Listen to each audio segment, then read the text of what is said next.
जब आप स्कूल में जाएंगे ट्रक ट्रेनिंग स्कूल में, तो आपको 3 चीज़ें बहुत इंपॉर्टेंट होती है। आपको पहले इन क्लास में आप सिखाएंगे काफ़ी कुछ, फिर आपको इंस्पेक्शन पे काफ़ी ध्यान देंगे, रोड के ऊपर तो लेके जाएंगे, उसके बाद आपको बैग लगाना सिखाएंगे, ट्रेलर जो सबसे। Hello guys, welcome back to another video. आज हम बात करेंगे कनाडा में ट्रक का लाइसेंस कैसे लिया जाता है। अगर आप कनाडा में रहते हैं और स्टूडेंट हैं या कुछ और स्टेटस पे हैं, विजिटर हैं, जहां पीआर हैं और आप ट्रक का लाइसेंस लेना चाहते हैं, तो आज हम उसी पे डिस्कस करेंगे ट्रक का लाइसेंस कैसे लिया जाता है। मैं ओंटारियो की बात करूंगा, बाकी प्रोविंसेस की नहीं। अगर आप दुबई में हैं, जहाँ पाकिस्तान इंडिया में हैं, ट्रक चलाते हैं वहां पे, और आप भी अगर कनाडा में ट्रक चलाना चाहते हैं, तो ये वीडियो आपके लिए भी है।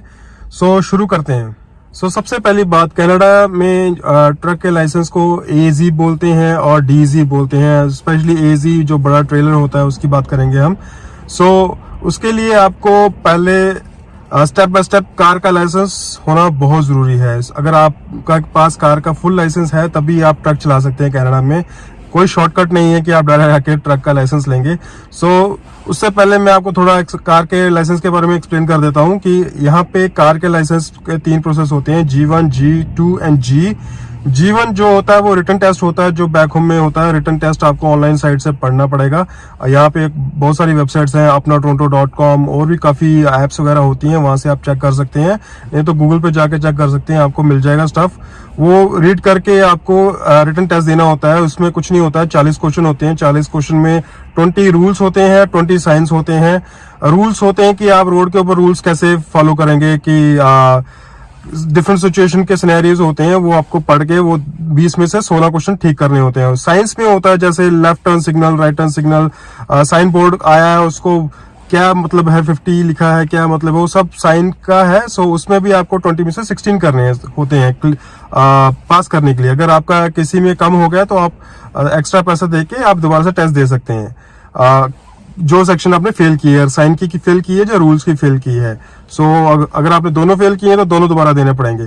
उसके बाद जब आप ये G1 दे देंगे तो अगर आपका पीछे इंडिया, पाकिस्तान या किसी कंट्री से आ रहे हैं, एक्सपीरियंस नहीं है, तो आपको 8 महीने या साल एक वेट करना पड़ता है। उसके बाद आप G2 रोड टेस्ट देते हैं। G2 with in the city होता है, आप हाईवे पे गाड़ी नहीं चला सकते हैं। उसके लिए आपको ड्राइविंग क्लासेस लेनी पड़ती हैं। मैं तो आपको यही सजेस्ट करूंगा, जरूर लीजिए, क्योंकि यहाँ पे आके लेफ्ट हैंड ड्राइविंग होती है, अपनी कंट्रीज में राइट हैंड ड्राइविंग होती है। आप यहाँ आके क्लासेस लीजिए। जब आप श्योर हो जाए कि आप कॉन्फिडेंट है, तभी आप टेस्ट की डेट बुक कीजिए और टेस्ट दीजिए। जब आपका G2 क्लियर हो जाएगा तो फिर से आप उसके बाद आप G दे सकते हैं, जो कि फुल लाइसेंस होता है, जो आप हाईवे पे चला सकते हैं। जब आप G क्लियर कर लिया आपने, जब आपके पास G आ गया, तो वहां से शुरू होता है आपका ट्रक लाइसेंस का जर्नी। अब G कार का लाइसेंस आपके हाथ में है, तो अभी आपको क्या करना है, सबसे पहले आपको लेना है एयर ब्रेक का लाइसेंस। लेसन मीन्स की क्लासेस होती है 2 दिन की, $250 लगता है उसमें। आप ऑनलाइन भी लोग कहीं पढ़ लेते हैं, लेकिन मैं सजेस्ट करूंगा कि आप इन क्लास जाके, सैटरडे संडे 2 दिन क्लासेस लगती हैं, वहीं पे आप जाके सीखें। काफी अच्छे इंस्टीट्यूट हैं, यहाँ पे आप सर्च कर सकते हैं गूगल पे। वहां जाके आप क्लासेस लीजिए, एग्जाम दीजिए वहीं पे एयर ब्रेक का। उसका एक बेनिफिट है कि अगर आपने एयर ब्रेक का क्लासेस ली हैं तो एग्जाम आपका वहीं पे हो जाएगा। तो आप जैसे G1 देना पड़ता था, यहाँ A1 देना पड़ता है ट्रकिंग के लिए। उसके लिए आपको रिटर्न में सिर्फ साइन और रूल्स आएंगे। एयर ब्रेक का टेस्ट आपको वहां पे नहीं आएगा। ड्राइविंग सेंटर पे जब आप टेस्ट देने जाएंगे, सिर्फ आपको रूल्स और साइन ही पास करना पड़ेगा। कई लोग जो एयर ब्रेक का क्लासेस नहीं लेते हैं, वो डायरेक्ट वहां जाते हैं, उनको फिर साइन भी देना पड़ता है, रूल्स भी देना पड़ता है, और एयर ब्रेक का देना पड़ता है। और एयर ब्रेक का पहली बार आपको समझ में नहीं आएगा जब तक आप क्लास में नहीं जाके प्रैक्टिकली देखेंगे, और काफी लोग फेल हो जाते हैं। आप जब वो ले लेंगे एयर ब्रेक का लाइसेंस, तो आप Z एंडोर्समेंट आपको मिल जाएगा। मीन्स उसको आपके पास एयर ब्रेक का लाइसेंस है, उसको Z बोलते हैं, Z एंडोर्समेंट मिल गया। आपके पास पहले G लाइसेंस था, अब वो GZ हो चुका है। आपने एक स्टेप ले लिया है ट्रकिंग लाइसेंस के अंदर। उसके बाद आपको लेना है A1। आप मिनिस्ट्री में जाइए, जहाँ पे ड्राइव टेस्ट सेंटर होता है, वहां पे आपका टेस्ट होगा, जैसे आपको G1 हुआ था। वहां पे आप वेबसाइट से पढ़ के जाइए दोबारा से। रूल्स एंड साइन ट्रक्स के थोड़े से अलग होते हैं कार के रिलेटेड, क्योंकि हैवी व्हीकल होता है। इनके थोड़े से रूल्स एंड रेगुलेशंस काफी वेरी करते हैं थोड़े से कंपेयर टू कार। वो पढ़ के जाइए और एग्जाम दीजिए। सेम 40 क्वेश्चन आएंगे, 20 में से 16 पासिंग क्राइटेरिया है दोनों के लिए, रूल्स एंड साइंस के लिए। सो अब जब आपने वो पास कर लिया है तो उसके बाद आप किसी भी ट्रक ट्रेनिंग सेंटर स्कूल को ज्वाइन कर सकते हैं। एंड आप जब जाएं, आप अपना सर्च करके जाएं कौन सा स्कूल अच्छा है। सो काफी प्रोग्राम चल रहे हैं आजकल जिसमें डिफरेंट लाइक ट्रक सेंटर अपने हिसाब से रेट देते हैं। कोई 5000 चार्ज करता है, कोई 6000 चार्ज करता है, कोई 4500 चार्ज करता है, कोई 4000 चार्ज करता है। डिपेंड करता है स्कूल टू स्कूल। सो आप अपना खुद रिसर्च करके आप स्कूल सेलेक्ट कीजिए। सो उसके बाद में आपको लाइक कुछ घंटे जो पूरे करने होते हैं, आई बिलीव हम 1 और 2 कुछ घंटे होते हैं, 102 घंटे कुछ पूरे करने होते हैं, correct me if I am wrong.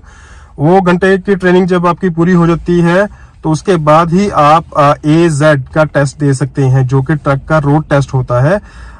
But make sure training के दौरान आपको सीधे ही ट्रक लेके हाईवे पे नहीं चढ़ा देंगे। पहले आपको वो इन क्लास में थोड़ी क्लासेस करवाएंगे, उसके बाद आपको थोड़ा सा इंस्पेक्शन मेन होता है, इंस्पेक्शन सिखाएंगे कुछ घंटे, जिसमें आपको गाड़ी के सब वेरिएंट दिखाएंगे कि कहाँ से प्री ट्रिप इंस्पेक्शन, जब आपको कल ट्रक चलाना शुरू कर देंगे तो ट्रक चलाने से पहले प्री ट्रिप इंस्पेक्शन होती है, वो कैसे की जाती है। वो इंस्पेक्शन मेन होती है। अगर आप उसमें फेल हो जाते हैं तो आपका ट्रक बल्कि आप फेल हो गए टेस्ट में, सो आपको दोबारा से बुक करना पड़ता है। हाँ, इसमें एक चीज और भी होती है कि आप जब कोई भी स्कूल ज्वाइन करें, प्लीज मेक श्योर कर लें कि आपका जितने भी अमाउंट 5000 दे रहे हैं उनमें उसमें कितने आपके टेस्ट कवर हैं। कई स्कूल आपको एक ही टेस्ट कवर करते हैं और कई 2 करते हैं, कई 3 भी करते हैं। सो डिपेंड करता है। अगर आपने एक टेस्ट वाला ही प्रोग्राम लिया तो एक टेस्ट के बाद आपको स्कूल फिर से एक्स्ट्रा चार्ज करेगा एंड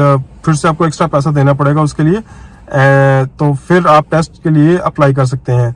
सो प्रीटी सिंपल। फिर से मैं अगर दोबारा से रिव्यू कर दूं सारी चीजों को, कि पहले आपको G लेना है, कार का टेस्ट, लाइसेंस। अगर आप यहाँ पे आ चुके हैं, G है तो उसके बाद आप पहले एयर ब्रेक्स का प्लीज लीजिए। कई लोग पहले A1 ले लेते हैं, रिटर्न टेस्ट दे देते हैं, तो एयर ब्रेक्स बाद में करते हैं। सो मैं सजेस्ट करूंगा कि पहले आप एयर ब्रेक लीजिए 2 दिन का, उसके बाद आपको काफी अच्छी नॉलेज हो जाएगी कि यहाँ पे ब्रेकिंग सिस्टम ट्रकिंग का कैसे होता है, एयर ब्रेक्स का कैसे होता है। सो वो डिटेल में आपको एयर ब्रेक क्लासेस में समझा देंगे। उसके बाद A1 देख के आइए, उसके बाद स्कूल ज्वाइन कीजिए। सो ये था AZ का। कई लोग DZ चलाते हैं। सो उसके लिए अगर आपको वीडियो चाहिए तो उसके लिए मैं डिफरेंट बना दूंगा। कमेंट करके जरूर बताना कि अगर आपको DZ के बारे में वीडियो चाहिए। तो अगर आपको ये वीडियो इंफॉर्मेटिव लगी तो प्लीज लाइक कीजिए। अगर आपको कुछ लगा कि मैंने कुछ गलत बोला है इस वीडियो में, अपना एक्सपीरियंस शेयर करना चाहते हैं, कमेंट सेक्शन खुला है, प्लीज कमेंट करके बताइए, मुझे करेक्ट कीजिए। अगर आपको कुछ नॉलेज है, अगर आपका कोई क्वेश्चन है तो प्लीज वो भी बताइए नीचे। सो खुशी होगी आपके क्वेश्चन का आंसर देने में। यही थी मेरी वीडियो। मिलते हैं किसी और वीडियो में। Till then bye bye guys.